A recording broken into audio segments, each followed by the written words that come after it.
I'm Dr. Gina. Now, President Obama has been talking about it for years. President Obama really wants to close Gitmo. But what does that really mean? Where will the terrorists being held there end up?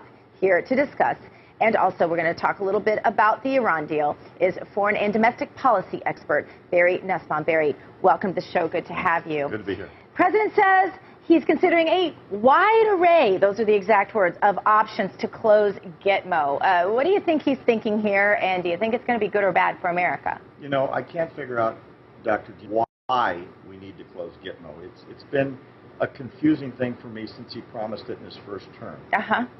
We've got a facility that's unused for anything but a custom-built prison, far away from any Americans, from any citizens of America. Everywhere that it's been proposed to be moved inside the domestic United States, there's been an outcry and an outrage from the neighbors. They don't want it in their backyard, and probably for good reason. I've never understood why. I understand there's a severe cost. It's about $3 to $3.5 million per prisoner.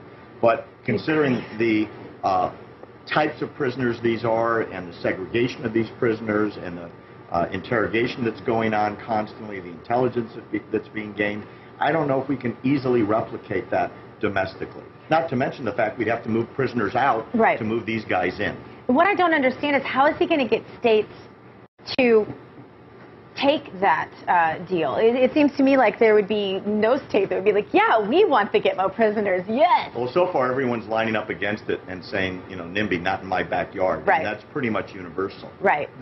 This almost seems to be a public relations thing. If you think back, when the prisoners were being moved there, they were all in those orange jumpsuits. And then ISIS started parading their prisoners in orange jumpsuits before they cut them up in pieces on video, or shot them, or buried them alive, or burned them alive. So maybe it's just PR, so the terrorists like us a little bit more, or maybe hate us a little bit less. Other than that, it makes no sense to me. All right, a story trending today out of Iraq. Residents of a town in Iraq's Anbar province were taken by ISIS to an unknown location, and some of the worst atrocities were committed against them. How can we even talk about closing terrorist prisons when things like this are happening all around the world? I couldn't agree with you more. And apparently the intelligence that's come out of Gitmo has been staggeringly valuable.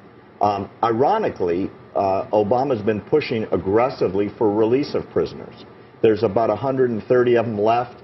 55 or so have been cleared for release and repatriation back to the Middle East. A lot of them disappear into the provinces as soon as we let them go, and a number have shown up killing Americans again, not the least of which are the ones that were exchanged for Sergeant Bergdahl. At least 2 of them went back to the battlefield to kill Americans, just as they promised they were going to when they were released. And on another sort of foreign policy sort of deal, the vote on Iran coming up, there are protests happening all over the country. You've helped sort of birth some of these protests and the whole idea of them, one happening as far away as Tel Aviv. You told me on the break that 1 in 9 Israelis are strongly opposed to the Iran deal. Do you think that the protests make a difference, though, to this administration? Well, actually, it's 9 to 1 against it in Israel, meaning against the deal. In the United States, it's 2.5 to 1 against the deal. The part that's disconnected as far as the White House is concerned is the vast majority of all Americans, Democrats, Republicans, conservatives, and liberals, are against this deal. The more they find out about it, the more aggressive they are against the deal. However, the Democratic side of the House and the Democratic side of the Senate is not listening to their constituency. So that's why it's our hope that protests like this will show them, being the guys in the big white building on the Hill, how they should be voting in regards to what their constituents really are thinking. Unfortunately, the Democrats are lining up lockstep right behind their president, who wants this as a legacy. The Democrat office holders, you mean? Absolutely. Yeah, because the Democrat rank and file feel a bit differently than the office holders representing them. Exactly. The Democrats are profoundly against it. I'm talking about the voting citizens across the country. The Democratic legislators in the House and the Senate are lining up behind Obama for a different reason. Some are carrots, some are sticks, some are threatened, some are being promised new deals. The amount of gold flowing in the hills, in Capitol Hill, down the hallways, is unprecedented to line up those votes. It's the worst deal in American defense history. It may be the worst policy blunder in foreign policy history in America, and it looks like he's going to be able to veto it.